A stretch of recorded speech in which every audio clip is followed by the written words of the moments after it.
What button I already happened? hit it. We're going. Where are we going? What's going on? Welcome to Reckoning Brothers, everybody. Snap. Josh is mentally challenged. Hey, and Scott's bigger. Okay. I'm Mark. This is Josh. Scott is in Los Angeles. Happy International Women's Day to my favorite Jewish woman on the West Coast, Scott. Thank you very much. I appreciate you mentioning that. And my favorite Irish woman in the Midwest, Josh. Happy International Women's Day, Josh. Cheers. It's funny that you're bringing that up because, oddly enough, I feel fat today, and I feel not very pretty, so I didn't shave. I feel like kind of a mess. Scott, you are so pretty, especially with rubber duckies. Oh, thank you. I do quite enjoy this shirt. But you'll look a lot prettier in a minute. That's actually Mark said before we started recording. He said, we gotta wait for him to finish. Okay, go ahead. He's gonna drink until I become hot. He said that's what his goal was, and I think he's already hit that goal. You never talked dirty like that when we were married, Scott. Well, where's my alimony? I should joke than that. I want to apologize to everybody. Mark, you were a little angry before we started recording about things, and he's always angry about something. That's true. But we told him to kind of curb that energy until we started recording. Yes. Mark?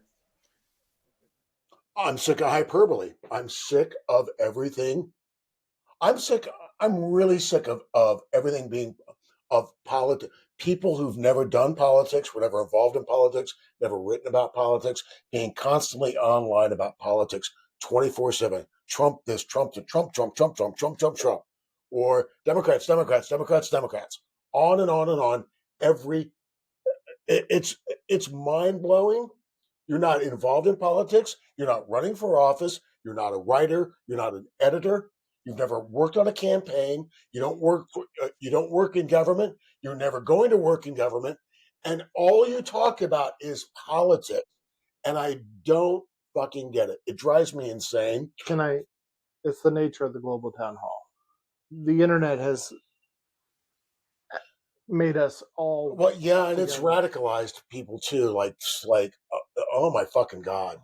On and on. Like, the accounts that are dedicated to politics 24/7, the Krasenstein brothers and Evan the Wharf guy and Hassan Piker. You know what I'm talking about, Scott? Yeah, he was a streamer turned. He's like, what the fuck does he know about politics? He doesn't know anything about politics. Would you agree with this? Is it basically sports? Is it sports to these people? Are they picking their sports team and they're finding their little factoids that they want to throw out in the world? Yes and no. Yeah, yes and no, Scott. Because in sports you have to abide by a set of rules and guidelines, and you're not allowed to cheat. And these people cheat. They cheat with the fact. They play with the facts. They frame everything dishonestly, right? I don't know how many dishonest framings I see a week. The biggest one that I saw this week was that any pushback against people that are protesting, the student protesters at Columbia, that any pushback on that is somehow means that you're against free speech.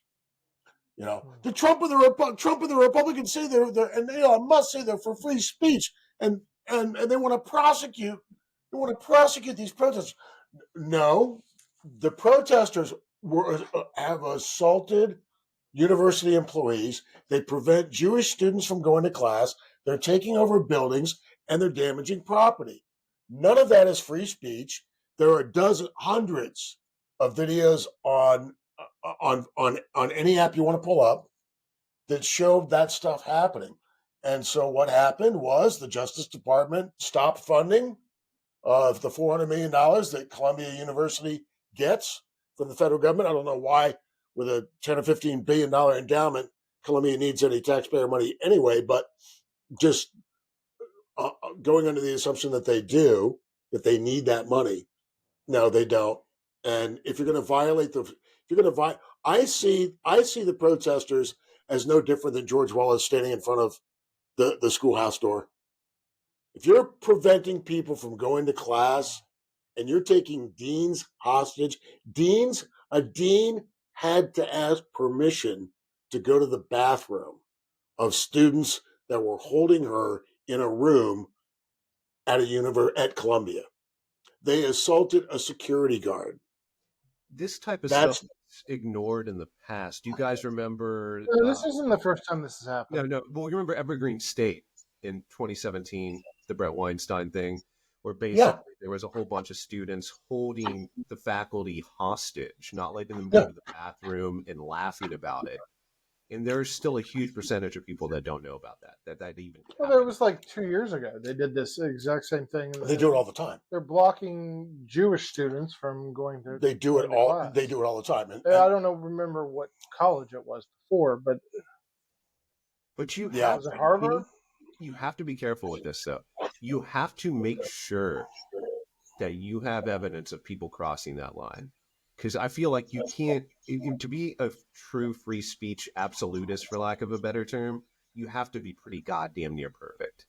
Because you want to err on the side of caution, I think, in this. Oh, absolutely. We have plenty of evidence of them going way too far. Keeping people from going into a building is not free speech, obviously. You're 100% correct. And I think that everything that's happened at Columbia, this stuff should have happened sooner.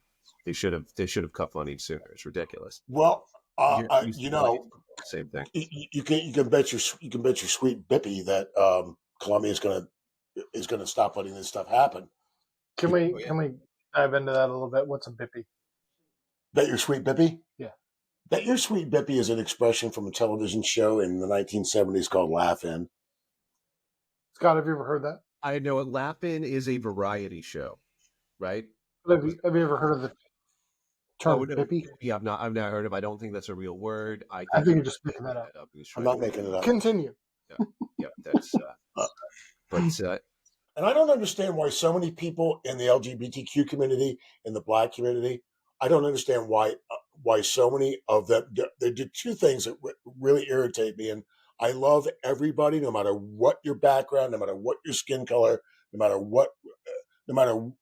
matter anything, right? And I think judging people based on immutable qualities is bad. But I'm really annoyed and saddened that not enough African Americans and gay Americans and trans Americans have stood up for against the bullshit. Right. Like, have you not been taught about George Wallace preventing kids from going to school, and the federal government had to take action to make sure that they were allowed to go to school? In this case, in the Columbia case, no president, Biden or Trump or anybody, hasn't sent troops to Columbia University to make sure these kids can go to school. Right? But it's not far off. Right? What they did was they threatened to cut off federal funding for Columbia University. They gave them a chance to do a course correction. You need to stop this. This is your campus. You either have your campus security take care of this problem, or the administration has to have the balls to pick up the phone and call the NYPD and put a stop to it. You mentioned, you mentioned George Wallace. Why they didn't know about George Wallace? I think they probably did learn, but stories like that conflict with the primary narrative, which is intersectionalism, right? Everything has to fit in that narrative. So the reason that they care about this issue is because the Palestinians are the blacks and the Jews are the white, and it's a hierarchy. It fits into that story. That's why they don't care about the Syrian civil war, right? 500,000 people died. No one talks about it because it doesn't fit a narrative, so it's not important. They pretend like it's the number of people suffering and dying that's important. It is not. It is a narrative, whether they realize it or not. The intersectionalist narrative is driving their actions. Would you agree? No, that's very astute, and it's absolutely true. And seemingly nobody cares about injustices around the world unless somehow the Jews are involved. Then people start to care. Funny how that works, right? Yeah. Right. Yeah. Funny how that works. So I mentioned hyperbole, and so the Department of Government Efficiency's goal is to trim government spending by 10 to 15%, and I keep seeing it getting framed as Monster. gutting critical services, dismantling the federal government, taking over the federal government, illegal takeover of the federal government, etc. And that kind so that kind of rhetoric, I don't know how you make yourself look good when you can't frame things honestly. And the left does the same thing with other things too, like so you have to. So they made a rule change. You have to put your biological sex on your passport, and the left started calling it transgenocide. They're trying to erase us. They're actively trying to kill us. And Sounds like textbook hyperbole to me. Jesus. so I think that one of the latest ones was Maxine Waters and how she was funneling money. Have you heard about this one? was she funneling money too? Her family. Oh yeah, well they all do that.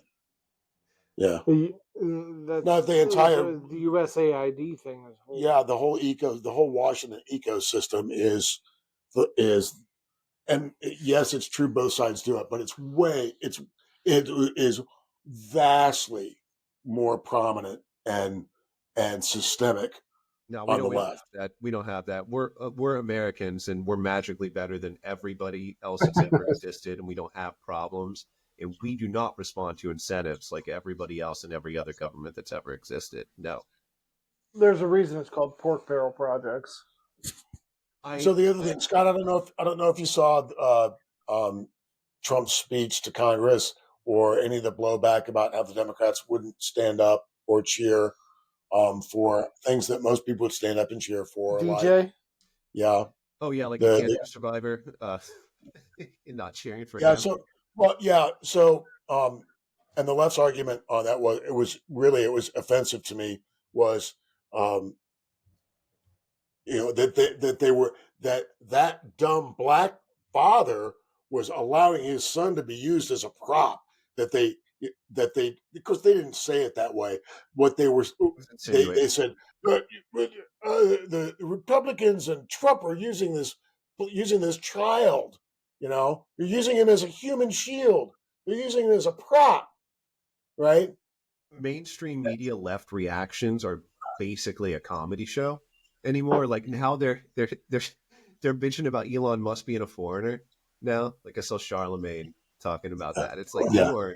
you're just grasping at I heard one of them say, "Go back to where you came really from." it's hilarious. People are No, following. it's Go back to where you came from, and they say, "Well, where's he from?" Oh, South Africa. Oh, never mind. And well, walks away. I think it's a window into their own, especially with white progressives. I think it's a window into their own internalized racism. I really do. Like, so what they do, and when they get called out on it, their answer, their argument was, well, since Donald Trump and the Republicans have canceled child cancer research, that proves that they're using him as a prop. And the fact is that Did Rachel Maddow tell you that? no cancer research has been canceled or defunded. That's a lie. I fact checked it 100 different ways. To put it in a nutshell, here's what happened. Doge and the recommendations that they made to the National Institutes of Health.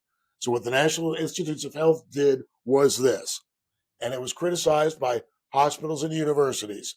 And they announced that the Trump administration, which the National Institutes of Health said would save the government $4 billion. So here's what happened. They capped the amount of funding for what are called indirect costs, which are general expenses like facilities and administration. And they want that cut from 28% to 15%. They want, so the Department of Government Efficiency recommended and NIH accepted a recommendation to cut facilities management and paperwork costs by 12%. That's being framed as ending cancer research. Monsters. That's just they might as well be shooting kids in the street. They're basically shooting kids in the fucking street. Mark, I thought about this question last week. I wanted to ask you about it. Doge, the messaging from Doge. I'm trying to think of things. I always try to think of things I don't like about things that I like. What I don't like about Doge, it seems like they have a messaging problem, and it seems like Elon's playing to X and Trump is playing to X. That might be strategically the right thing to do to get votes, but I don't like it because it doesn't seem like it's given me a whole honest picture. Like I would love for the messaging to be more like a spreadsheet, more like facts. But it comes across as here's the sensationalist things, and they got some things wrong. The Gaza condom thing, right? And I think when you're doing Yeah, that, when you're I've playing seen some spreadsheets though. mistakes, Have you and I don't have like you that. seen the spreadsheets? No, I know that they're up on Doge, that he's got those up there now, which is great. I know the website's changed, Yeah. and it's fantastic. That's a huge step in the right direction.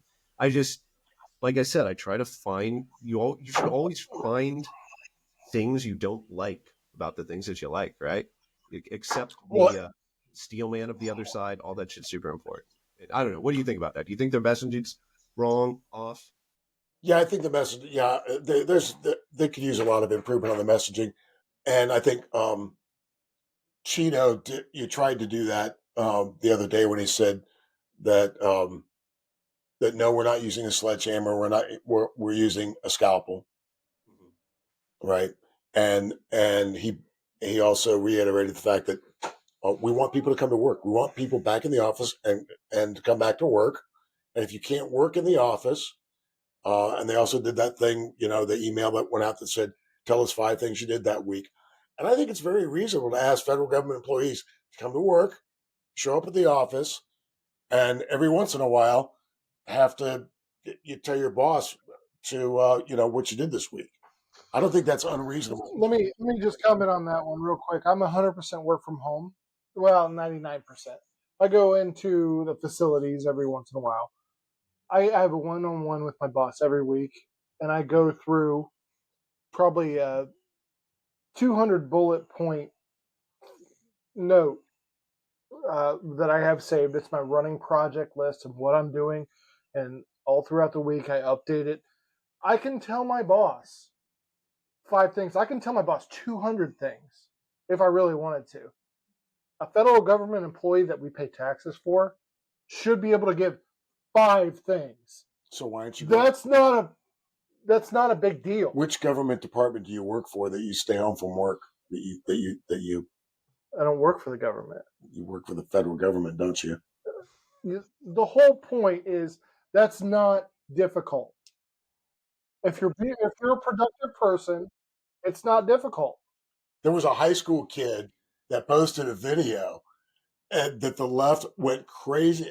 They crucified this child, 16, 15, 16, 17 years old, and he makes really good grades. And he looks like he looks like a perfectly nice kid. He looks like the kid that would help you change your tire, right? He looks like the kid that if you broke your leg, he would walk over and shovel the snow off your driveway. And he did a little short video that said, "Hey, and he's authored a book. I forget his name. Doesn't matter. He authored a book, and and he did a video, and he said, "Hey, here I am. I did this and this and this and this at school today, and I also did, and here's 5 other things I did today. And if I can do that at my age, then a federal government employee ought to be able to do it also." And the the left winger, they were like, "Oh, he thinks when he finds out what it's like to have a job." This kid is like working at 3 times the pace of the average federal government, 10 times the pace of the average federal government employee. And anybody who spent 20 minutes in Washington in a federal building will tell you has witnessed the the the work ethic in by federal government employees. I certainly have, and Yeah. Yeah. So, Sounds like you weren't very impressed by their work ethic. dude, the stuff that I saw a multi-year supply of paper clips that rusted because the federal government they were in a room. The federal government thought they were going to, the procurement division at the Department of Education ordered a like a 11-year supply of paper clips because they thought they were getting them at a discount. But paper clips rust. You know what it is? What? Handshake. Handshake.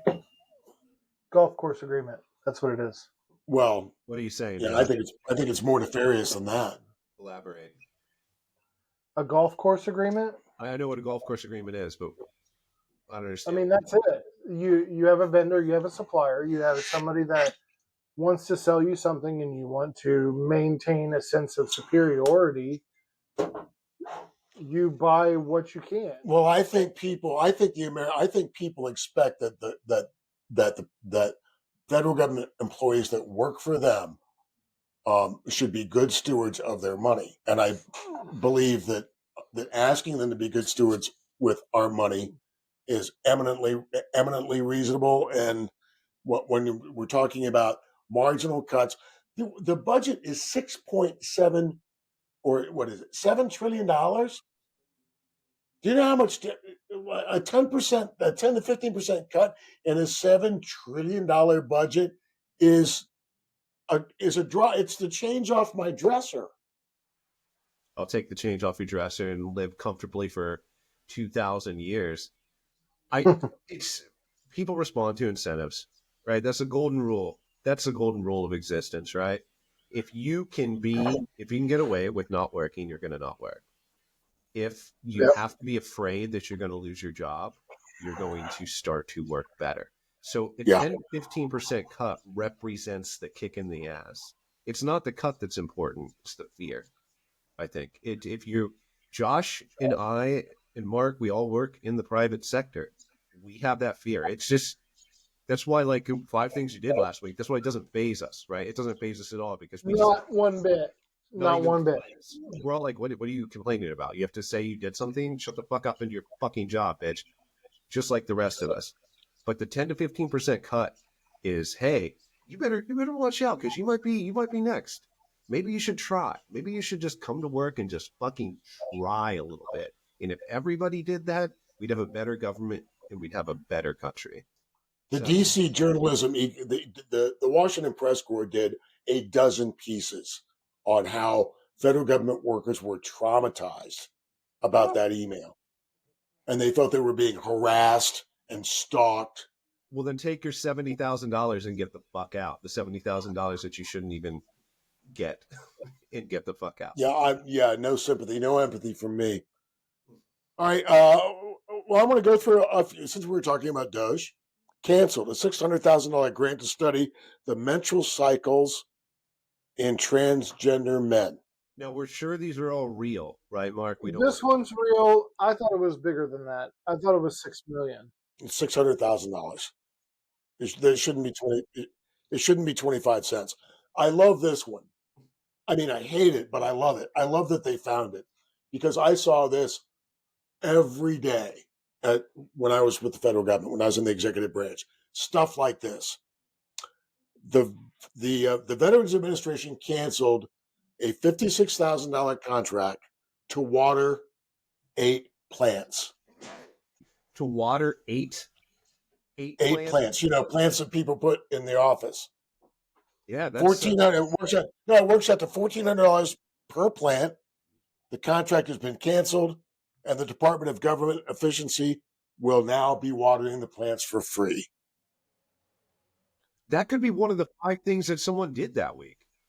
Watered plants. You could put that on there. That's your get out of jail free. Why would you just go on that? Be like, no, cancel that expensive contract. I'll just water the plants, and I have something to write down.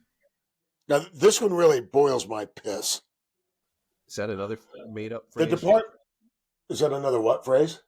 Phrase you made up from this that you say happened in the 70s, but nobody's ever said before? Boils boils my piss. The Department of Housing and Urban Development completed an audit. The initial findings on paid software licenses: 35,855 ServiceNow. Like ServiceNow is like, Josh, what's it like? Help desk. It's like a help desk thing, right? In my company, we use ServiceNow. I'm not.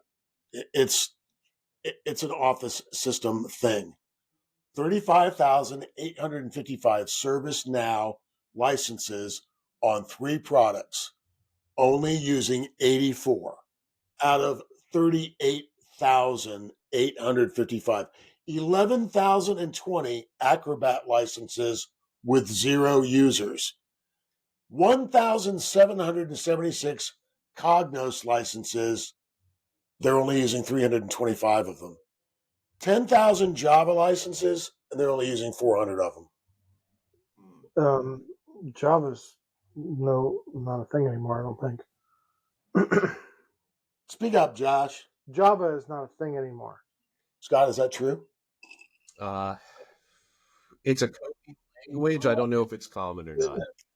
It's being pushed out the door. What is the mechanism to stop things? It seems like, okay, you get a program started, you get a bid or a contract with somebody going on, and there's no mechanism to stop it when it's run its course. It seems like this is a huge problem. Just fixing that issue would save taxpayers that 10 to 15%, right? I think. Yeah. Just guessing. Yeah. But Jesus Christ, just don't let a contract go on forever. Well, there can't, yeah. And here's what I'm looking forward to is our refunds. You mean the Doge refund? The Doge refund. Is that going to be real, Mark? Is that going to be real? Give it to me. I don't even know. I don't even want to get I hate the IRS. You know John Oliver, his show Last Week Tonight, John Oliver? Yeah. You used to really like it. Then he just went too far to the left. He had an episode on the IRS where he talks about how the IRS works and how ancient all their stuff is. Now, essentially underfunded they are. That's how he spun it. I don't know how true that is. But it definitely seemed like he was making the case that they're not up to the task, that they need help or something. Maybe it's a kick in the ass. I doubt it's more money, but it's probably money spent more wisely with them. Or maybe we just need to eliminate the income tax. Oh, jeez. Okay. Josh went there. He went full libertarian, didn't he? Get rid of it. I'm tired of it. Just shoot all the homeless people, too, while you're at it. That'll just take them all out. Right? And if you catch someone who's gay, forcibly castrate them. That's your next course that's the next logical step. That's the next step? Okay. It goes, get rid of the income tax, shoot the homeless, castrate the gays. That's how it goes. That's the step that you're going down. That's the devil you're playing with right now. Paying that income tax. Okay. Am I wrong, Mark? No, that's why I call him Joshua Hitler. Yeah. He's worse than Hitler. Oh, for God's sake. He's a direct descendant of Hitler. We've talked about this before. We have. It was hard for me to forgive him for that. It's not his fault, but those genes are still like in his body. They're still a part of him. So what are you going to do? Do you want to? We had a semi-fun. We're coming up on a half hour already. Maybe I'll just save that. I'll just save that question and ask it later. Yeah, let's do that. Let's call it, man. Let's call it. 30 minutes. God damn, man. Time flies, man. Time flies. Once again, happy International Women's Day to you, Scott. Happy International Women's Day. What about to me? Happy International. He doesn't know. Let's end it here. Thanks, everybody.